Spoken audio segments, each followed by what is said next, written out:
Hello and welcome. This is the All 12 Signs video series for Saturn going direct, which happened on the 4th of November 2023. Won't go retrograde again until the 29th of June 2024.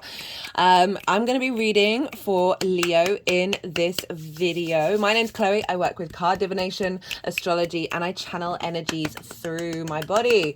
As you can see, my hands are moving around right now. This is entirely independent of my conscious thought, drawing in energies from different dimensions to help us heal, help us clear stuck energy, and open up portals to source in order to help ease the realignment with our soul's frequency.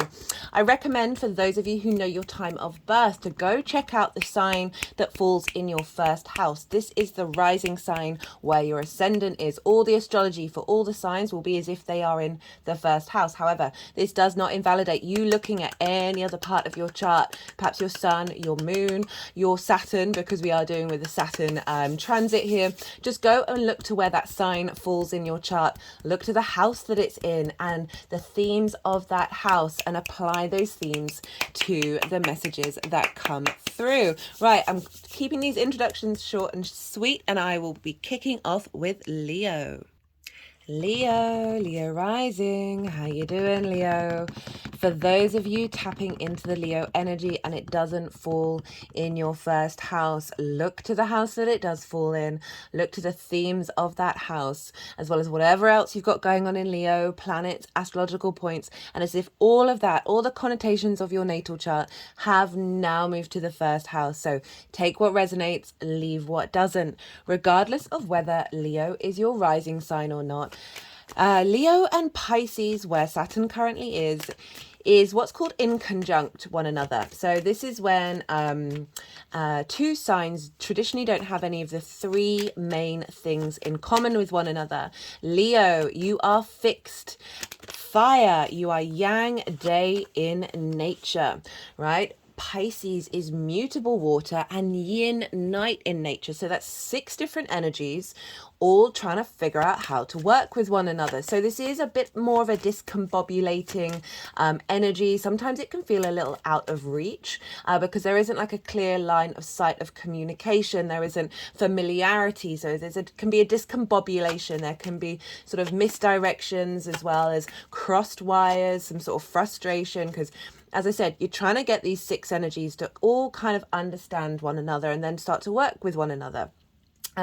It is, so what I often compare it to, and this is showing my age, probably, I don't know, maybe kids still do this.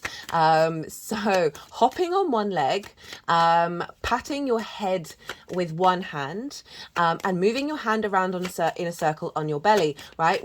Human beings, there's some of us out there some of you out there, I'm not included, who can be very good at multitasking lots of different things at once, right? I know there's lots of studies that have come out saying actually no one really can multitask.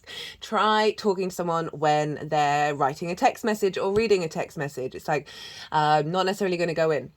It may go in a little bit. Anyway, right, my point is that once you are able to do those 3 things at once, it actually does something really weird with your brain. Your brain starts working in different ways and like applying different neural pathways.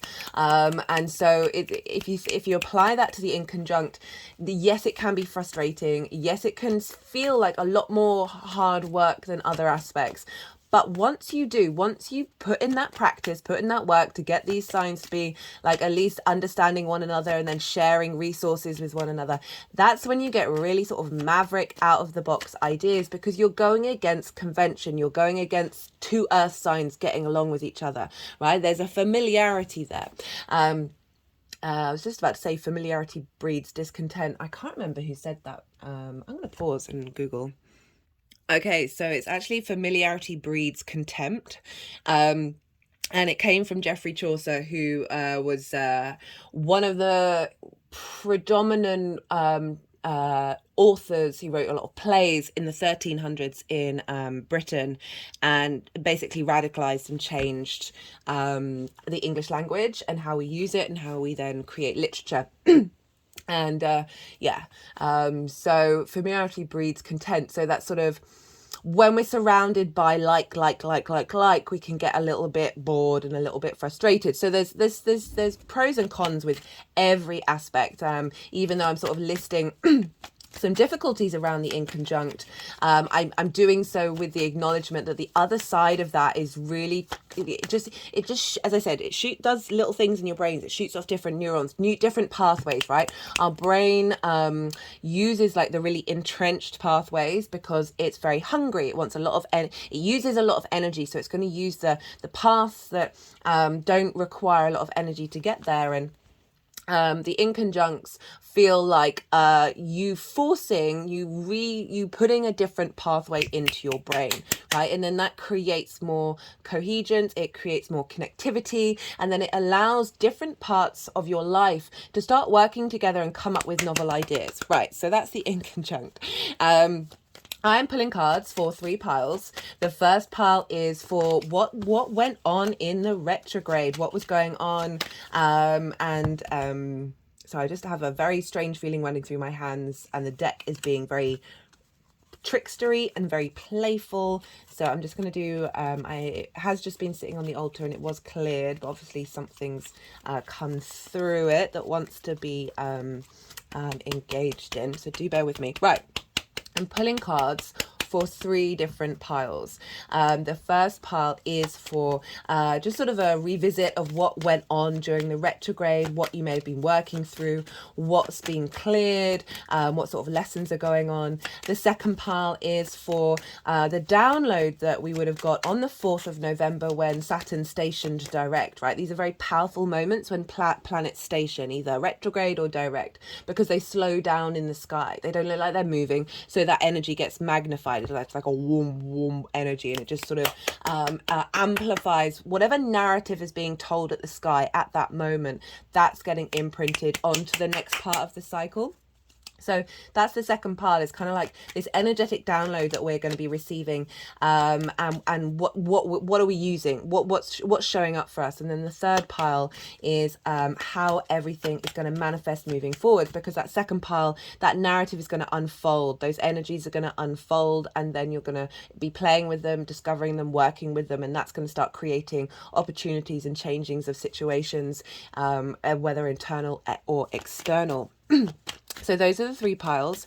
Before I kick off, there is a link in the description box for the Saturn playlist, and there are 2 Saturn in Pisces playlists. The first one is when Saturn ingressed back in March, and I broke down in the introductions to a lot of those videos big themes: Saturn in general, Saturn in Pisces, Saturn with Neptune, Saturn with Jupiter, right? Because Jupiter rules Pisces traditionally, so whatever's going on with Jupiter is impacting what's going on with Saturn, which is why we're not feeling quite the adventure that we had when Saturn was in its own signs in Capricorn and Aquarius.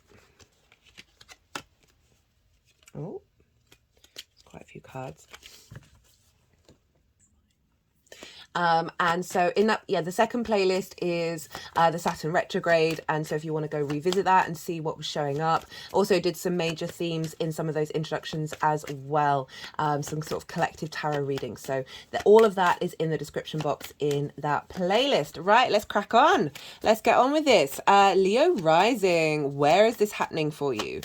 So this is happening for you in your 8th house. Your 8th house is the other people's resources. This is the outside world's resources, the cosmos's resources, right? This can link into inheritance, 3D or cosmic inheritance, as well as sort of big chunky money. This is sort of more bonuses rather than monthly income, taxes, mortgages, this sort of more big, like as I said, that inheritance, car insurance, that sort of thing, like that you're paying out to the outside world. Okay, I seem to like that particular bit for some reason for some of you. There we go. Hello, Jupiter. Right, what else is it? It is the house of transformation, and this is also linked into the give and take between you and other people, you and the outside world, right? That sense of reciprocity, the giving and receiving, the exchange between you and the other, the outside world. This is like intimacy, time, ideas, things, money. All of this is that exchange of you with something else, whether that's an institution, whether that's with source energy, like how your relationship is, how relationships show up in terms of that reciprocity, right? Including your one-to-one relationships, right? It's this exchange of how to be human in a social environment, right? How do you give? How do you take? And Pisces being there can be very boundless. It can be this desire to have sort of an unconditional understanding of the outside world and the dynamics of exchange. And as well as perhaps a sort of a boundlessness with your relationship dynamics, right? Sometimes we can give too much. My toes are wiggling at that one. Sometimes we can take too much. There may be bursts of taking because you're giving so much, right? We have the capacity of being all of the energies at once, right? So I'm not trying to individualize or judge in any way, shape or form. And often with 8th house transits, this can be a reassessment and a realignment of that exchange of like of what you're prepared to engage with. Also, it is about sort of when we've got 8th house transits, not so much Saturn, but just in general, like especially when the sun is there, that there's more visibility. You're more out in the world. You're more aware of the outside world and its effect on you. Same as Saturn as well, just in a different way. So speaking of Saturn, Saturn is linked into duty, responsibility, restrictions, that did flip, restrictions and limitations. It can come along and stress test your foundational space in order to sort of clear out foundations that would not have lasted the test of time. Saturn is it's the longest visible planet to our naked eye, the longest cycle.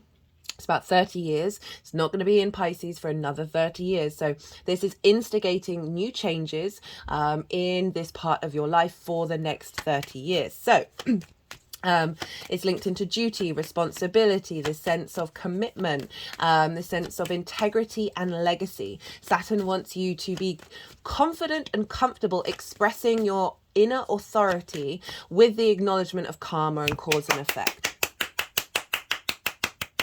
And it will do so by bringing things of authority into your life that you may question, that may just seem like exaggerated accentuations of authority that help you question what is true to you, what are you still sticking by? Are you going to let other people's authority knock you from your legacy, knock you from your integrity, or are you going to keep going? And so Saturn moving through the 8th might have felt like a restriction around support from the outside world, around support from the cosmos, because as I said, it's like that exchange, time, money, things, ideas between you and others, as well as source, right? So 8th house, I think it's Edgar Casey, who has a lot of, a very famous psychic, had a lot of energy in his 8th house because it is this exchange with the exterior, right? And that isn't just in the 3D, that's in the 5D. So there can be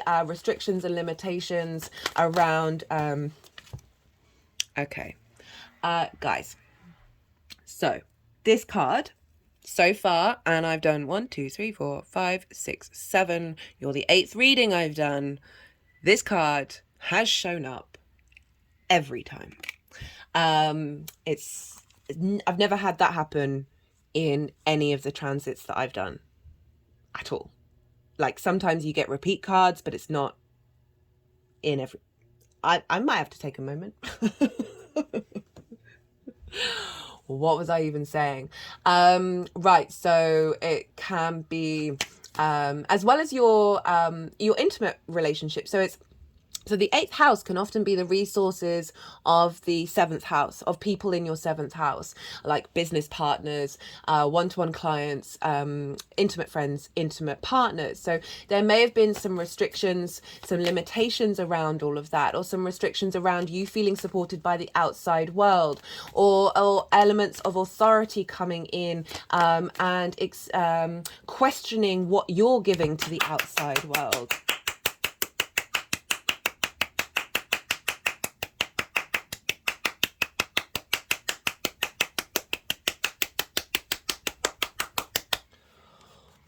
Yeah, so Saturn can bring up those restrictions, and during the retrograde this would have been a time of reflection over those difficulties that may have shown up, because all that Saturn wants to do is get you to figure out what your boundaries are, what your hard boundaries are, and then wants to dissolve those boundaries.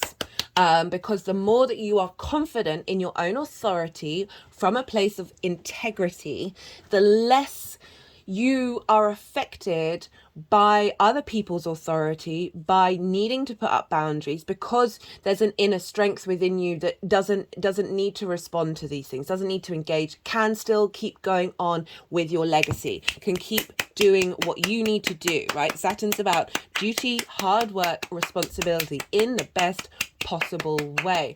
That energy is really wanting you to understand that you are everything, that you have this inner core of strength within you, that is the Saturn energy within you, that is would rather you work through these boundaries and get to the core of what you are, rather than your limiting beliefs and your trauma responses. And then that opens up the world to you, right? When you're not letting these things hold court in your mind.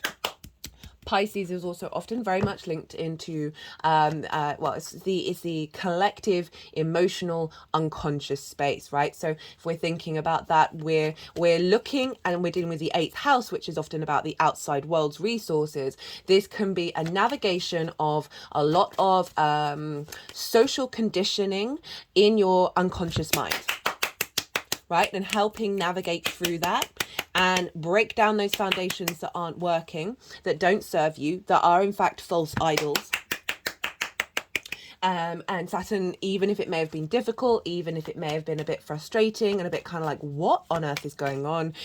Saturn is providing these situations, right? It's traditionally a malefic, which is more sort of like a harder planet. It's that can bring about difficulties rather than ease, but it's all entirely for you to navigate that and go really deep within and find that inner strength despite that, right?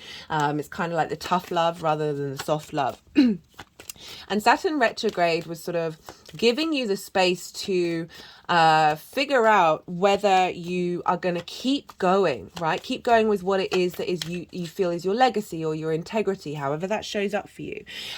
Because it would have just provided little this weight, this heaviness in the way that you navigate and perhaps slow down and think, okay, right, this has happened. This I don't understand. I don't like what's going on. And then giving you the space to sort of revisit and go over it and go, well, actually, do I fundamentally care? Is this going to impinge my joy, my expression of self, however that looks for you? And even if there is that heaviness with Saturn, it is one of the heaviest planets, we're still gonna come out of that other side. But it's about being mindful of your structures, as I said, those social structures that are coming down that don't actually belong to you. My right foot toes are wiggling, not the left. That now Saturn going direct is sort of an implementation of that journey within you, of like figuring out what is it that what authority or restrictions seem valid and what don't, and then having the confidence to be able to apply either or, right? and go, okay, that person had a good point, or, oh, I can see why I didn't get the thing that I wanted because it's leading me to this place, and now that's opening up more space, and I'm just sort of centering myself and being able to move forward, and not get stuck in the quagmire, like not get stuck in the depths of the ocean. Now with the direct motion, there's a sense of movement and momentum, of being able to re-understand your own authority. Another thing with Saturn in the 8th, is as because I said, Saturn wants you to figure out your own authority. And so often with Saturn transits, you can embody that, either at the like at any point in the transit, often afterwards, where you really then feel like, oh, I went through that, and now I really understand myself and my own inner confidence. Or it can happen during that transit, especially with the 8th house, of sort of looking at what other people do and what the exchange of what they share in the world, and if it's something linked into your career, your life purpose, whatever it is. It could be relationship dynamics as well, and just witnessing, because there's an element of cause and effect with Saturn. It's called the god of karma, right? Of being able to see clearly in the outside world the cause and effect of everything that's going on, and then being able to learn from it, right? I don't want to. We always learn from our own. Well, it's often that we learn from our own mistakes. But it's also helpful to learn from the outside world, right? It's not shaming anybody's experience, but this is, rather than getting judgmental about it, it's sort of like, okay, well, I can see why this and this has happened, and this has caused this. How can I make steps to not to mitigate that in my own life? Because you see that, oh, this company isn't doing so well, or this couple seem miserable, or whatever it is, because his Saturn, there's a heaviness, there is a sense of it's not necessarily showing up in ways where you're like, oh, I really admire that can be more Jupiter, but Jupiter is involved with this. So Saturn going direct, as I said, is sort of, I certainly noticed for myself energetically, that I felt very heavy physically, like energetically in my body. My body felt very, very heavy when Saturn really, really slowed down at the end of its retrograde. And then the day it went direct, there was just the lightness. There wasn't sort of this heaviness that was causing me to ponder and to slow down. And when we slow down, because you've got to remember, Jupiter's also in Taurus, which is a fixed earth sign, which is about slowing down, that it was really giving me space to bear witness to how I was feeling, to how other people were behaving, to how my body was feeling, and what my thoughts were thinking, and when we slow down, we allow ourselves that element of meditation to then travel and understand what the root is, what's at the root, because Saturn is in our collective unconscious right now, and bringing up lots of things to the surface to help us navigate and help us release in order to continue with our own legacy, right? And just genuinely now moving forward is opening up your ability. As I say, now moving forward, we've got there's a lot of cards. I'm just seeing if they want all of them. Nope.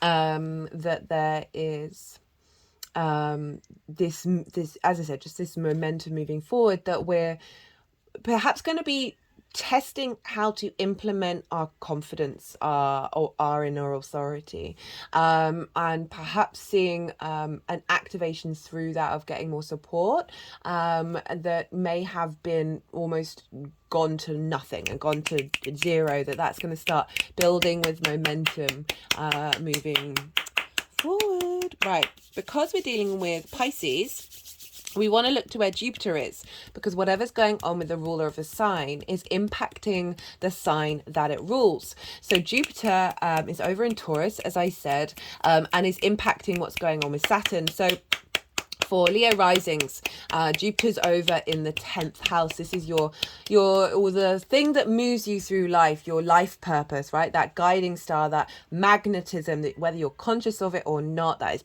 pulling you in that direction. It's also linked into your career. It doesn't have to be, your life purpose doesn't have to be your career, but your career can facilitate it. It's linked into reputation, visibility. It's the highest point in the chart. It's the most visible part, where the sun is its highest in your natal chart. So there's a real sense of vision, purpose and clarity linked into that 10th house. Jupiter moving through there is giving a sense of expansion. I've also done a Jupiter in Taurus transit series. If you want to go check that out, please do so. Giving a sense of inner for expansion and wisdom, of understanding, okay, what is it that you need from this area of your life? It's retrograde at the moment, so that's more of an inner journey, an inner questioning, figuring things out in order for when it then starts going forward again at the end of the year, that's going to pick up pace. Regardless of the retrograde motion, Jupiter's in Taurus. So what's going on with Saturn is being influenced.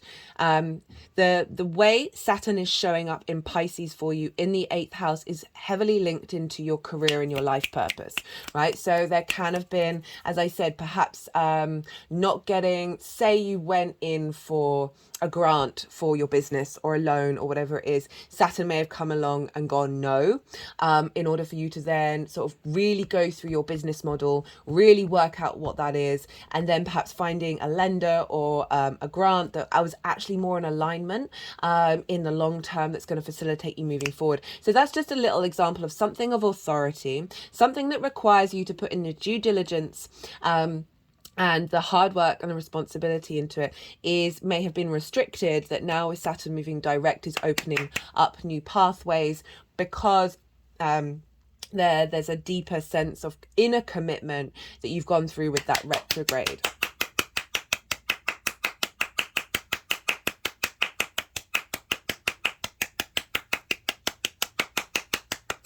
This can also be linked into any channeling that you do with source energy, whatever that is, meditation, that like everything we do is essentially channeling in one way or another. I strongly believe we're all channelers, healers, and intuitive. That's the human condition is very aligned with that. That any sort of isolation around that, if you've been feeling it, is now going to start to build up and get stronger and stronger and stronger. So right, okay. Always look to where your Saturn is when we're dealing with the Saturn transit, because wherever Saturn is in your natal chart, it is going to bring in the themes of that house that it's in. So that's going to add on a more personal level for you for this reading. Right, they've put the deck down. I've said most of everything that I wanted to say. And I'm going to go quiet. I'm going to soften my mind and let the energies move the cards around. They might do some energy work and they'll put them into the 3 piles, and then I'll come back round and I'll bring in the tarot in relation to what I've talked about in terms of the astrology. So we had the yang, day, action, stimulated side of the reading, the extrovert, the go, go, go, go, go, go, go. Now we're moving into the yin, night side of it, the rest. So this is about, I call you to soften your mind as well. Let all that information settle in your unconscious mind. Don't try and force it, and then see what intuitive hits come up for you in terms of your own personal journey with Saturn moving through Pisces. So there's words.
Okay, they're just tapping over my third eye while I'm doing that.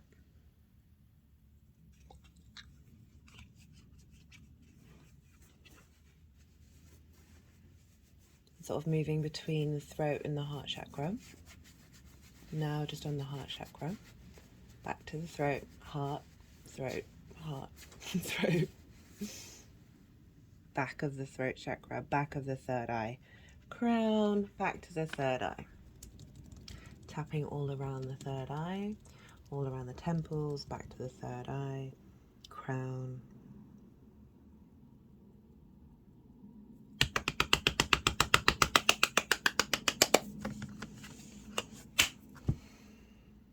Okay, Leo, right, I'm going to leave that, and because I don't want to... So, if you don't know if you were watching or noticing, but this card originally wanted to sort of be like this. This is for the retrograde itself.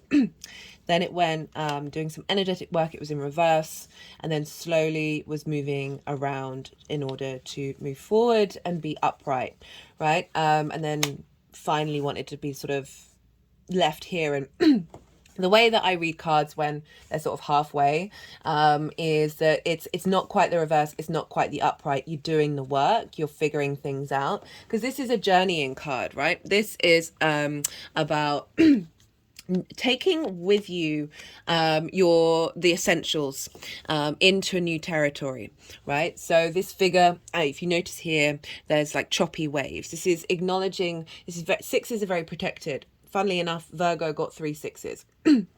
And this is about being protected. You're being guided to a new landscape, right? Away from this element of chaos into, sorry, I just thought I heard someone at the door, into calmer waters, right? There isn't a cloud in the sky. There isn't a wave on this water. You are heading to a new land, a new dimension, a new reality, right? And it's got 6 swords.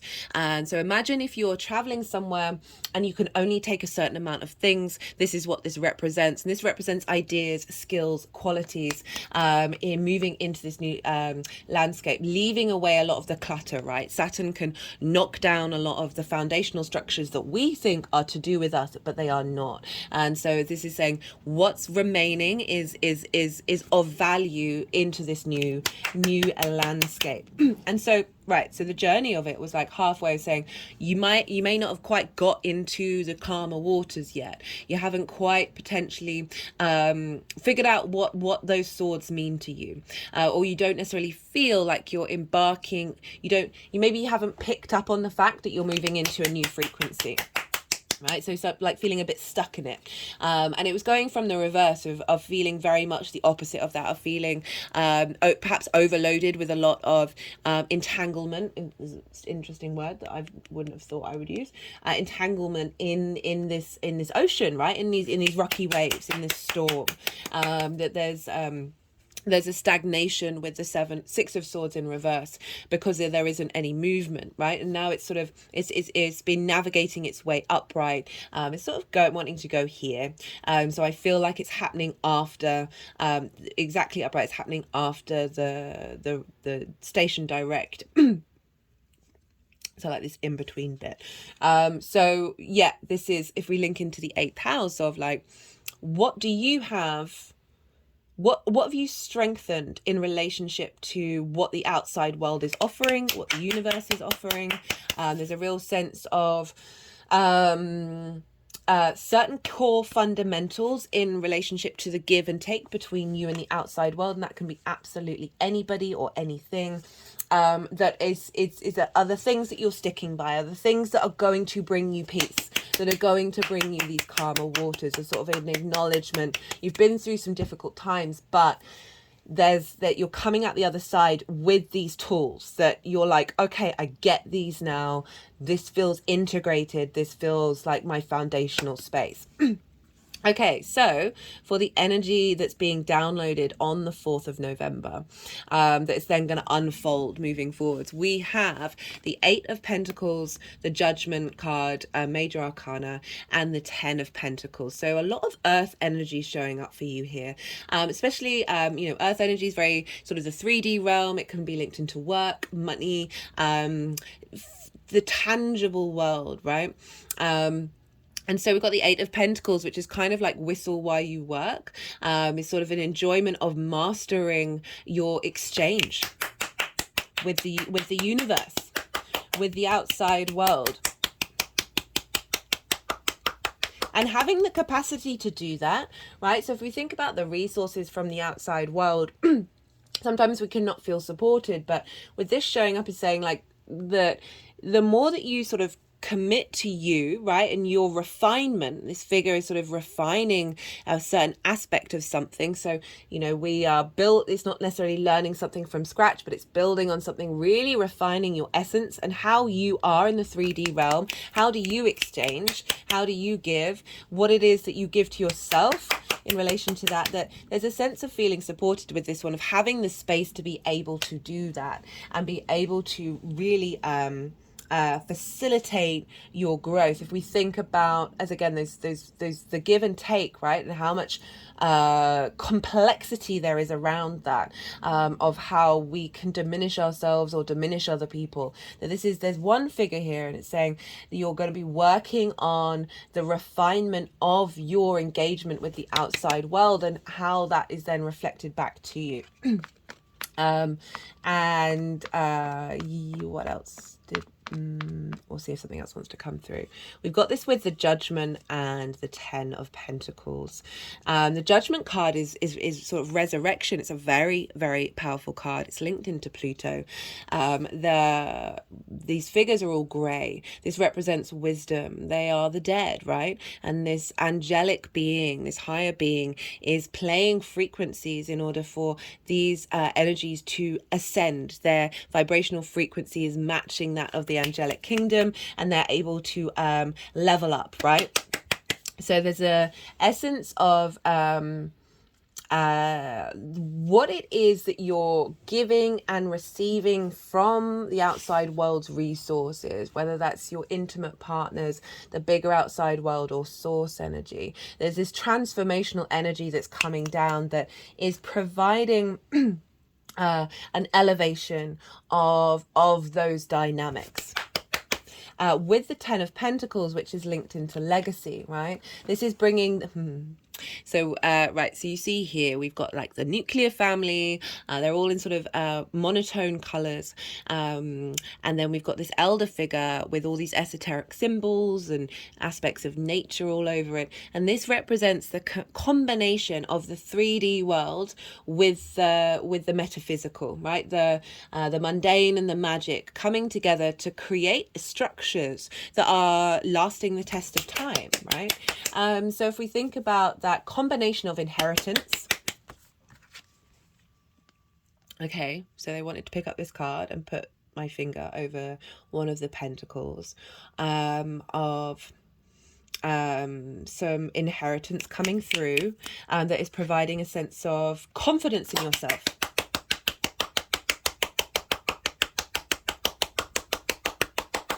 Okay, that can be 3D, that can be 5D.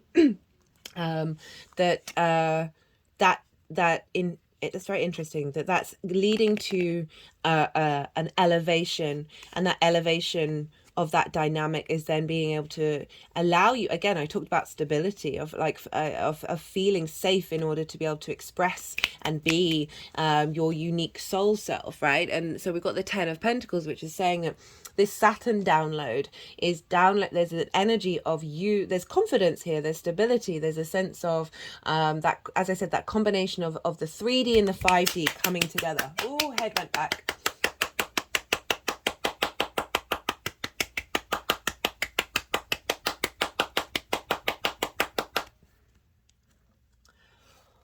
Okay, that was it. Right, how this... Sorry, there's just a bit of a heavy energy, not in a bad way.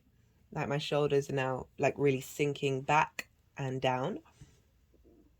that ability to stand up straight, to sit up straight. There's an element of confidence, of pride in who you are in relation to the outside world. Remember, this is all linked into your 10th house as well, right? So there's an activation here that is facilitating sort of this legacy energy, right? Which is what I really link into Saturn, but also with that Jupiter connection in your 10th house of your life purpose, that this is helping take you to that space in a healthier alignment.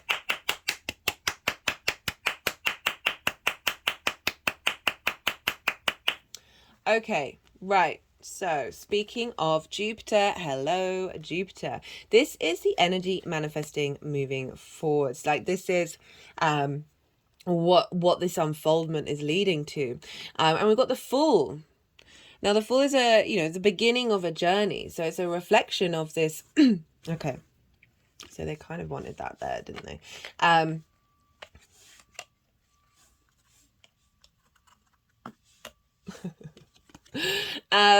So the Fool, right? The Fool is the Fool energy is wonderful. I've not seen the Fool for a while in these readings.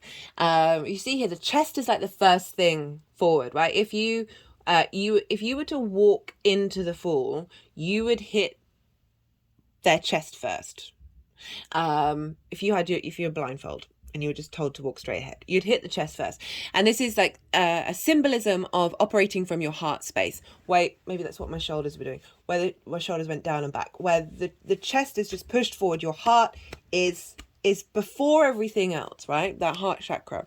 The Fool is walks through life, the good, the bad, and the ugly, and is in awe from this beautiful love space of everything that happens is a part of the poetry in motion that is the universe. And there's a sense of peace in that. It's very hard to get to that energy. It's very hard to genuinely be like, oh, okay, this has happened. I can see why. It's not great. But do you love it, right? Getting to that love part, that sort of acceptance, that surrender, doesn't mean you don't take action, doesn't mean you don't do things, but that sense of peace of what's going on around you.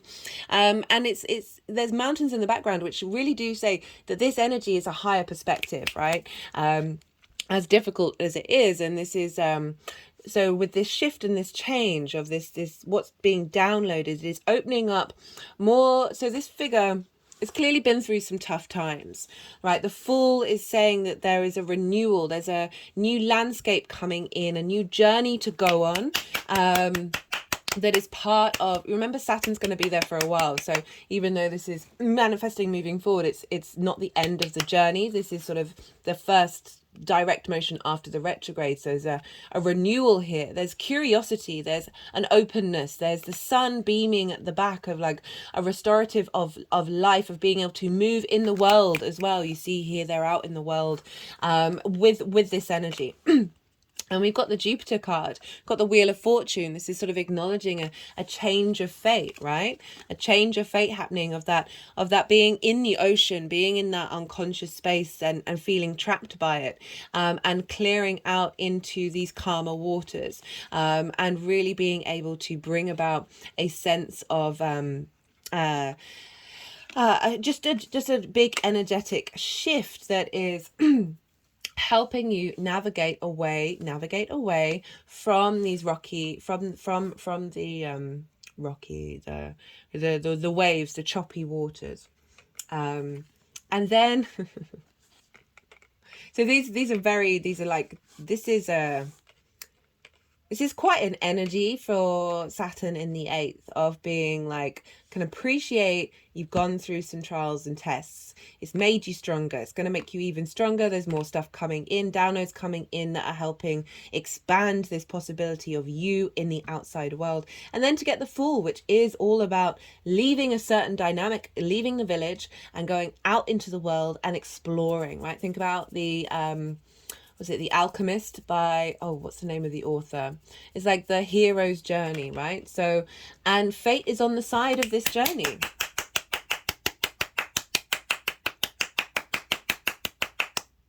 And then we've got the card that's shown up in every reading so far is the Ace of Pentacles and the Six of Wands. So another 6. We've got 2 6s. We've got a duplicate here, which is usually saying that there's something that's is being put into balance. We've got the Ace of Pentacles. This is a renewal, right? I call this card the New Earth card because there are mountains in the background. We're going through a portal.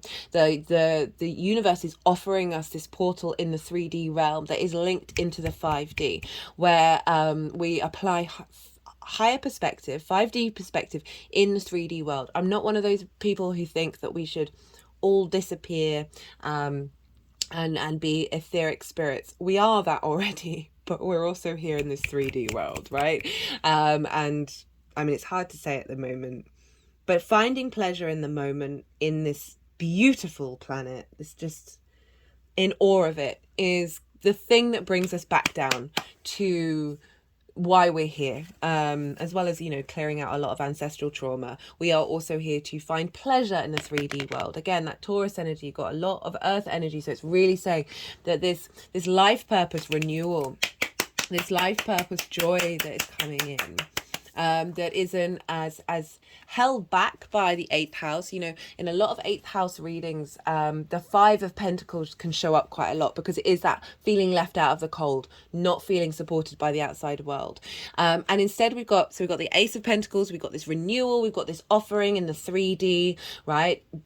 You know, with the 6 of Wands, which is about recognition, a sense of celebration of your passions, your desires, your creativity. So, but particularly the recognition is that you know, with the 8th house, of whether that's your one-to-one relationships, whether that's the outside world, that there's a sense of having perhaps not been acknowledged, and your hard work, your responsibility, your duty, your integrity in that area may have not been noticed because Saturn is the darkest visible planet, so it can dim the light of that being seen.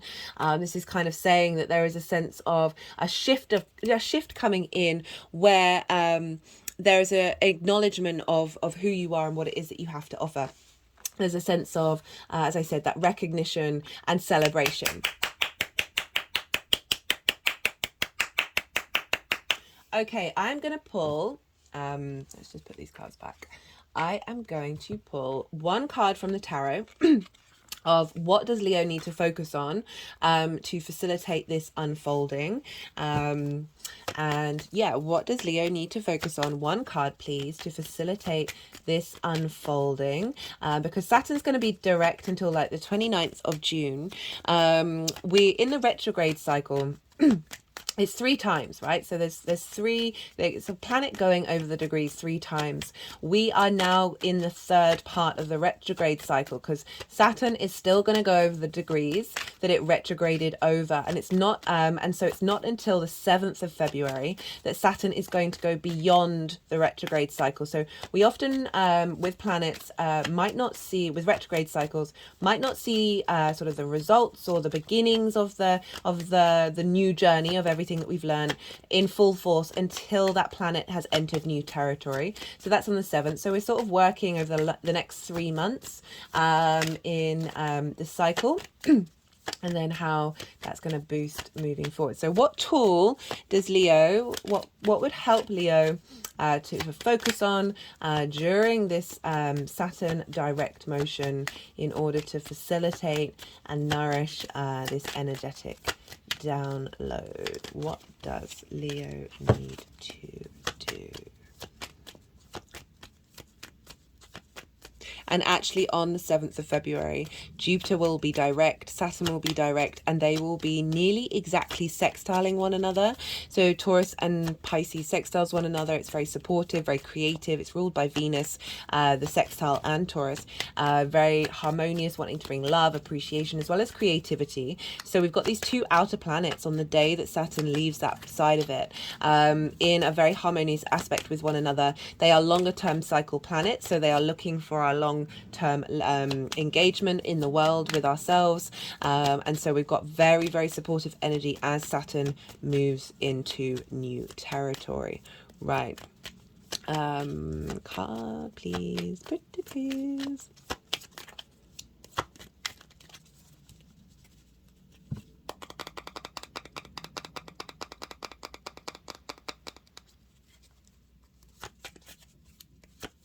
keep seeing the Knight of Swords. We'll see if that comes out. It's funny, of all the readings, you haven't got difficult cards here. So a lot of the signs have got traditionally difficult cards. And I was thinking, because I knew I was going to do the recording today, I was thinking about the Leo energy. And I just, because of that Venus retrograde in your sign, no, they didn't want that one. Because of that Venus retrograde, right, Venus is exalted in Pisces. So Venus actually has a very strong connection to Pisces. So whatever's going on with Venus, hello, the Sun. Hello, one of the ruler of your sign, Leo. Because of Venus, and that retrograde in your first house for the Leo risings, or over your Sun or your Moon or other placements, that there's it just has felt that this Saturnian energy hasn't had as strong as an impact because of that radical shift of your heart space. That yes, it may be difficult, but it hasn't had it hasn't pulled, it hasn't drained you in a way that it just felt like, oh, I don't think Leo's going to be okay in that reading. Not that I felt that other signs haven't been okay, but it just came into my head this morning, and it's showing up in the cards. Right. Oh, okay, just the Sun. Right, so we've got the Sun card as your what to focus on. So this is joy, right? That's the first thing that popped into my head. This is a lot of other things. This is vision, this is purpose, this is clarity, this is animation, this is vitality come in. Well, what's coming up is joy. So always, this is a, what did I say about the Five of Pentacles? It's on the bottom of the deck. Okay, it's wanting to go in reverse. The heaviness of Saturn being in the 8th house, which there can be frustrations. This is calling you to go back to you. To go back to you and see what your energy is, rather than what's the outside world's energy, because you may be, through this journey, clearing a lot of karma around your relationship with the outside world's energies and how that's impacted on your own vitality. That if you are feeling in those spaces, if you are always try and tap into the Sun energy that you have within your heart. My hands just gone over my heart chakra, and try and tap into activating and generating this. If you look here, the child is very happy. There's flowers. It's a white horse. There's sort of the flag of courage. There's a sense of if things get dark, this is the tool, or even if they don't, this is the tool to sort of perhaps have the Sun card out, is to really tap into that energy, just to activate your internal generator that then can help clear out a lot of that energy inside of your energetic field, that whether you're conscious of it or not, maybe a daily practice every morning, just then maybe be an observation of how that has an impact on you. Right, okay. I'm going to pull some clarifiers. This is the First Light Tarot. We've got the Chariot, drive, determination, ambition, emotional control.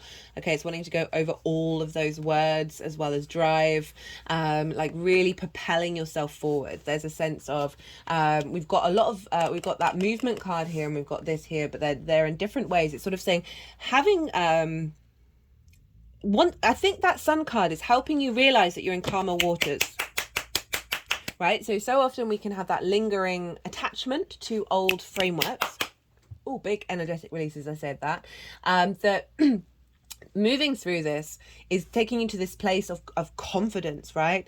The bottom of the card deck is power, understanding reality, of that we can understand reality and then shift it, right? So we can be in observation of situations where you're like, what's going on? And then step outside of that without getting, delusional in the best possible way. Okay, let's get one more card. How long? Oh, yes, better wrap this up.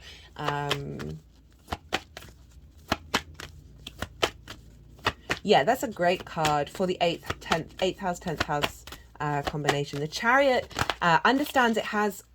So it has, in the original Rider-Waite, it has nods to all the cards that came before it. So it's an acknowledgement of different resources coming through in this lifetime that you've learned, as well as past lifetimes, because we're connecting to source energy here in the 8th, of inheritance, of connecting to those resources, because the Chariot isn't trying to control situations because the reins aren't there, that there's a sense of inner confidence with the Chariot, this victory of being able to move through the world, the outside world's resources, with that ability to tap into those resources. My lower back just got really straight. We've got a rebirth card. Rebirth, coming out of an old dynamic and opening up a healthier environment that is more in alignment with your legacy. Okay, Leo, I'm going to leave it at that. That was pretty rad. Who says rad anymore? Did they ever? Yes, they did. Okay.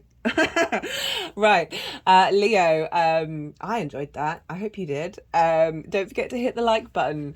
All interaction on the channel is greatly appreciated. Feed the algorithm, and yeah, be good to yourselves, Leo. Be good. I'm in a bit of a ridiculous mood today. Be good to those around you. Most importantly, be well until we meet again.